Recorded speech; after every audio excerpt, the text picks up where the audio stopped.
You're listening to the Money Mike Syndicated Radio Podcast. How we doing? Hope everybody had a beautiful day. I definitely did. I got another question I'm going to ask you today, and I'll present some facts coming right after it. How Jaelyn Clark saved the Indiana Fever franchise. That's really the addressing point in the addressing question is how Jaelyn Clark saved the Indiana Fever franchise. And also, we've been listening as Jaelyn Clark saved the WNBA. Well, folks, in actuality, it had me thinking. It made me do some research and kind of go back and say, well, what really happened? And did Jaelyn save the Indiana Fever, or did Jaelyn Clark save the WNBA? And I think that's the question that we're asking now, because it's not the same. It's not the same. Now, what made me spike that was the fact, there's been a lot that's went back and forth between who's the best player, who's the WNBA, Indiana Fever franchise, Indiana Fever free agency. Is the Indiana Fever, and I always tell you, I preference it. And a lot of times it may seem like I'm not, but I'll tell you why. I'm a huge Jaelyn Clark fan. There's no doubt about it. Now, but I'm also a huge fan of competition. And when it comes to competition, that means more than anything else that could be done, right? Because to have success or to have a great league, you got to have competition. But let's stick to what I wanted to say. The Indiana Fever, here's what was surprising to me, and I kind of looked at the records and I said, wait a minute. Okay, I went back to 2022 and I saw something come across today where it talked about the Indiana Fever and the bandwagon. And I said, well, wait a minute, where did that come from? Well, looking back into it, folks, I want to bring you aware to some numbers that you may or may not be aware of. The Indiana Fever, looking at these numbers, you look back to 2022, the Indiana Fever average attendance was 1,700 fans, okay, in a 10,000-seat arena. Now, you got to put that in perspective. When I really want to just kind of communicate of what's going on, did Jaelyn Clark save the WNBA? That really didn't happen. That's more of a myth than a true actual story, because in 2022, the Indiana Fever were only drawing 1,700 fans. Now, that's opposed to the Seattle Storm that averaged 10,632 fans. You look at the Phoenix Mercury, almost 8,000. You're looking at Chicago Sky, which is surprising. Chicago Sky was over 7,000. But the Indiana Fever average attendance in 2022 was 1,700 fans. Now, when I went a step further and I said, well, okay, you got 2022, let's go another year. And look, so understanding, folks, these are years. Jaelyn hasn't arrived. Jaelyn Clark, in actuality, saved the Indiana Fever franchise. Okay, I repeat, Jaelyn Clark saved the Indiana Fever franchise. She did not save the WNBA. And it's almost impossible for Jaelyn alone to save the WNBA, but what she did save was the Indiana Fever. Because if I look at the numbers, in Indiana Fever, in 2023, the average attendance was 4,000 fans, right? 4,000. Now, here's what gets me, because Jaelyn, the Las Vegas Aces are drawing 10,000 a night, winning back-to-back championships. Now, here's the difference. Jaelyn didn't have anything to do with the Las Vegas Aces drawing 10,000 fans. Didn't have anything with the Phoenix Mercury averaging 9,000 fans. It didn't have anything with the Seattle Storm or the New York Liberty, right? But that year, the Indiana Fever attendance was an average of 4,000 fans. And folks, I'll tell you, in a professional sports league, when your average attendance and you have an arena falls to 1,700 fans, and you come back and you draw 4,000 fans, you have to ask yourself, okay, did Jaelyn Clark save the WNBA, or did Jaelyn Clark save the Indiana Fever? Money Mike's going to tell you Jaelyn Clark saved the Indiana Fever. The next thing that the Indiana Fever could have done, dropping as low as 1,700 fans, was close the door, right? You can close the doors. Now, because you look at it today, and without a doubt, I mean, does Jaelyn have popularity as a brand? Yeah, a lot of popularity as a brand. Probably the most popular player in the WNBA. No doubt about it. Popular player in women's sports, Coco Gauff. You got some big timers out there, right, that are standing in the field when you look at the totality. But when you look at the WNBA, here's the thing that got me, and when everybody talks about moving the arenas, when I looked at moving the arenas, I said, I got to look back at this and I got to say, well, wait a minute. Well, let's look and see who's drawing what percentage, right? Because the Seattle Storm drawing 11,000 fans, and they love their basketball in Seattle. There's no beautiful place, right? Their stadium capacity is 18,000. Right? And you go through the list and I look at it, 46, 39%. They're not filling up the arenas, but they're drawing a number that's really below sustainable. But then I get to the Washington Mystics, right? And you want to talk about Miss Johnson owner. You talk about the most efficient organization in the WNBA, drawing 96% of total attendance average at all of the games, right? And then, so I go a little bit further and I say, well, let's get to it because now we're talking about the sellouts, right? And they're moving arenas for Jaelyn. They're not moving arenas just for Jaelyn. I mean, that's not really, and any WNBA owner that would position their entire franchise at 2 or 3 home dates and say, if we can get additional, then they're going to go out of business. And they're going to go out of business pretty soon. And let me tell you why. Whenever you move an arena, right, you have to move to accommodate more fans that may want to see the Indiana Fever play. Well, that money's not going to that owner. Okay, they got to go buy that stadium. They're not in partnership. They got to go pay for that, right? And so the amount of money, it could come out a loss, really, because by the end of the day, you got to look at the total numbers of what it costs to actually fire up a stadium, I guess I would say, or how much money it costs you to move to the United Center. Now, you got the Chicago Sky are going to play the Indiana Fever, right? And this is what got me. The Chicago Sky fan base went down as low as 7,000 in 2022, and you got the Indiana Fever went down to 1,700 fans. That's less than what you get for a high school game, folks. Now, you look at today, when you got the Indiana Fever moving a game to the United Center, I'm going to give you a little bit of knowledge about Chicago. Okay, you got all those seats that went out and the price of the tickets are going up. So they said they sold out in a minute, but you really can't sell out in a minute. It's just corporates bought the tickets, right? There's no doubt about it. But here's the deal. When you get to this game here, Angel Reese is going to have Baltimore coming to the house. Washington, D.C., Philadelphia, Atlantic City, they're coming. There's no doubt about it. Ain't no way in the world, I'm going to tell you now in advance, that the Indiana Fever are going to take over the United Center. That's not going to happen, okay? The tickets going to be high, and you're going to have a lot of high celebrities that want to come to that game, and they want to see the game, right? They're coming. Reese has got a big fan base. And, when I looked at the brand, I looked at Kate, and I said, hey, is she saving the WNBA? Because Reese has got a tremendous fan base. I mean, and here's the deal. You got Nike, and somehow Jaelyn, obviously Nike's the biggest brand out there, but you also know Nike's the king of social justice, right? There's social justice involved. If there's going to be Black Lives Matter, Nike's going to give you the shirts, right? Nike gets ahead of social justice, and you looked at brand awareness, right? And so with Jaelyn, and it hurts, right? It hurts because Jaelyn didn't play on Rival. And I told you guys this. However it shakes down, Caitlin Clark is going to need Unrivaled before Unrivaled is going to need Caitlin Clark. And I tell you the other way, it's going to be Juju. The WNBA is going to need Juju Watkins before Juju Watkins needs the WNBA. So it's a cross pattern between two. And where are both of these athletes going to end up? They're going to end up on Team USA, and it'll be a great show. They'll be coming into Juju's town, Juju's house. And, you got to understand with Caitlin, she's out of Indiana. And so that's a big thing because they call it a bandwagon because the fans weren't there before. They just kind of reappeared. They may have been there prior.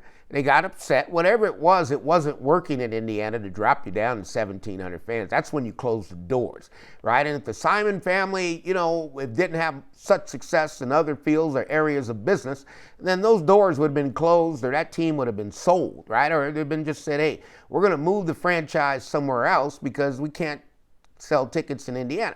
But the word got out that we're going to get Caitlin, and that's when everything kind of changed for Indiana. That didn't necessarily change for the rest of the WNBA. The WNBA didn't start selling any more tickets because Caitlyn was in Indiana. They sold more tickets because you got Rickea Jackson, you got Angel Reese, you got Asia Wilson, you got Jewel Lloyd, you got all these talented players, and it's impossible to say, Caitlyn, everybody's watching Caitlyn, because it's not. Because if Caitlyn drew 3 million fans on opening night, that means the rest of the WNBA, okay, would have to draw less than 3 million on every time Caitlyn Clark played. Now, here's a trick with that. I'll tell you the trick, and then you get involved in corporate business, and you'll check out the numbers, because at the end of the day, I'm speaking truth, because you got a big fight with Adam Silver and James Dolan. Right? And this is where the WNBA and the CBA has got to come in, because this one here kind of puzzled me, and I related it back to Caitlyn, and this is where Caitlyn got in this. She's in I wouldn't necessarily call it a funnel, but she's in a funnel that's blocked, right? There's nowhere for it to go, and Nike's not settled on what's going to happen with the WNBA. But back to the Knicks and Dolan. James Dolan is the owner of Madison Square Garden. Okay, he owns that, and he owns the networks. He has his own networks. And the way the NBA is structured now is the same way the WNBA is structured. Okay, they're pulling off of those TV networks, and they're trying to go over to internet TV. Well, Dolan is extremely upset because his whole business, he owns the entire production, and he makes large revenue from that. And he wants to be compensated because you can't put me out of business, right? And so I thought about that with the WNBA, because they're showing the games, and here's where the WNBA and the CBA have got to come together, because the WNBA today could definitely operate on affiliate stations. What are affiliate stations? It's this local channel that could be played versus individuals who do not have internet TV, or who are not with Amazon Prime, or they're forced to go somewhere to watch a game, and everyone's doing it, and everything is transitioning. But the revenue is still there for local TV. And Dolan's not happy about it. Okay, he's saying, you're shutting my business down to have me migrate my team. And that's why Major League Baseball, the New York Yankees, draw more revenue than anybody else, because they have so many affiliate radio, so many affiliate television. Now, the WNBA is going to face this problem, and it's going to face it in a different way, because you're talking about a brand. Caitlyn Clark's a brand. But you also have to understand Angel Reese is a brand, Angel Wilson is a brand, and now you're getting involved in intellectual property. I heard something very interesting today. Sophia Cunningham sold out jerseys. But what does that really mean? They maybe had 200 jerseys and she sold them all? And what does that really mean of the revenue that she received from selling those 200 jerseys? She's got like $4 a jersey out of a $100 sale. That's the major issues that are going on. And so really, you got somebody like Juju Watkins say the WNBA is not ready for me because you cannot pay the money. And I, for the life of me, I was trying to understand, why were the players accountable? Well, I can tell you this, none of the WNBA players were accountable for Indiana Fever attendance dropping to 1,700 people. That's the Indiana Fever's problem, and they're trying to correct it. Now, what model are they using it for? They're trying to use the LA Lakers model. I mean, Rob Pelinka, I mean, you got all these new free agents come in. You're going to praise all the new free agents. The new free agents have got to go play. If the new free agents are successful, everybody applauds. But if they fail, you're going to sweep the bucket again, and you're going to bring in all new free agents next year, because nobody will ever be good enough to play with Caitlyn. That's just going to be the fact of life, no matter what. And if you look at it now, you know, you got the Chicago Sky, and they've got players, okay? And nobody's going to be afraid of the Indiana Fever. That's not how pros work. And I really appreciate the workouts and everything they show. But guys, these are pro basketball players. They're not high schoolers. So getting a workout, that's what they do for a living. I mean, in fact, they're probably working out at 9 a.m., 12 p.m., 6 p.m. They're working 4 or 5 times a day, because all of them have personal trainers, personal ball handling trainers, personal shooting trainers. So showing what somebody's doing, that's entertainment, and that's really good entertainment for the Indiana Fever. But at the end of the day, I'm a realist, and I'll always tell you, I don't take a side, I'll be objective. And I'll tell you, that's a 50-50 fight going to be up in Chicago. I mean, you could say what you want. You stop Angel Reese, you did it. If she gets 30 points, it is what it is, right? And everybody else is tagging along. And then the only difference that really that I know the Indiana Fever don't have But I do know the Chicago Sky app, that's going to be a problem. Chicago Sky has Camila Cardoso.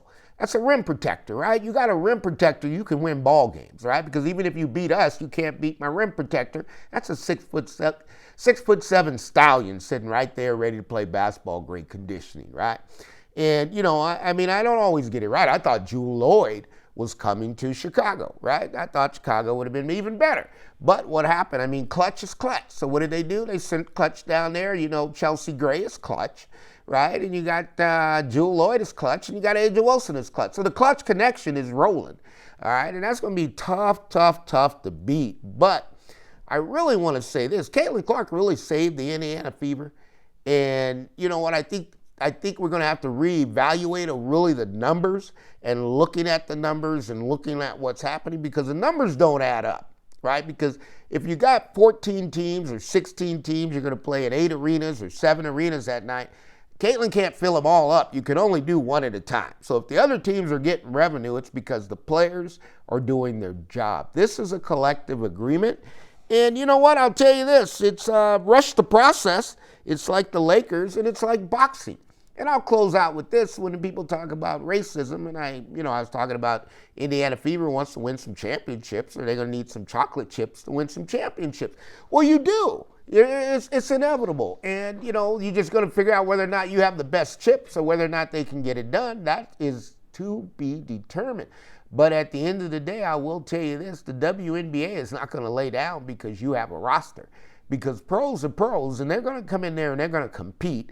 And the racism in sports, it's always going to be there, and then you can get out of control with it. And I think that's where the rest of the WNBA fans are. They feel the Indiana Fever bandwagon.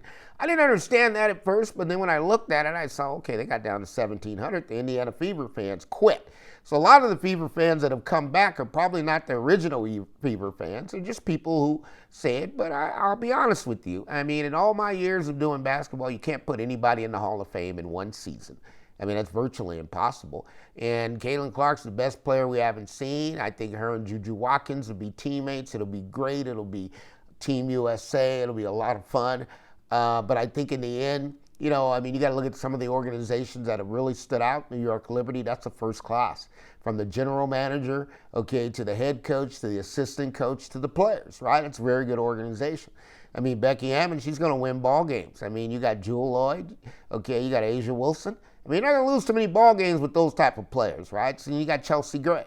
And Chelsea Gray's already kind of set because she's already broadcasting for the Sacramento Kings. She's going to just transition right over into broadcasting, right? 3-time WNBA champion and one of the best point guards in the game today. And being the best point guard really doesn't have anything to do with how you play and how you do this. It's how you set it up and being the best coach. Because it's easy for me to figure out who's the best coach in my history. If you got a 5-point ball game, up or down 5 minutes ago, you win the ball game. If you don't, then you're not necessarily better, right? So that's something you got to put in consideration. And you just got to look at it and say to yourself, well, we got to look at this from different parameters. I think Caitlin's going to be great. I'm a Caitlin Clark fan. I am not a fan of all the pressure and a target on Caitlin's back. I don't think that's necessary. I think the season that Caitlin Clark had last year, and if I'm sitting in the chair, I wouldn't have changed anything. I would have went out, got 2 or 3 draft picks, and let Caitlin be Caitlin. When you change Caitlin and it don't work, that's going to be the end of your career. When you bring in players and they don't work, those players have got to go out. We got to get new players because we saw it with LeBron, and it was similar when LeBron came to LA in the bubble. He won a championship. Caitlin came in first year, had success, but now you've got nothing but a revolving door that's happening, and that's what you're going to have. And at the end of the day, who will you blame? Well, it probably fall on Lexi Hull's not doing good enough, or Leah Boston's not tough enough. 2 great players. In fact, Lexi Hull is so good. I mean, you need to put one-on-one sets in for Lexi because Lexi's got great Euro game, right? But you'll never see that because it's all got to figure out around a certain group. I don't know if you can win like that. I'm watching and I'm waiting. This is the Money Mike Syndicated Radio Podcast. I always tell you all things are possible to those who believe. We're feeling good about it. You got us today, Too Hot Radio, coming to you and coming to Hot Media, and we are enjoying life. Did a lot of R&D research today just on the WNBA. There's a lot of untold stories. We'll keep you informed. This is the Money Mike Syndicated Radio Podcast coming to you hot and ready, Too Hot Radio. You stay tuned. We'll see you soon. All things are possible to those who believe. Money Mike Syndicated Podcast.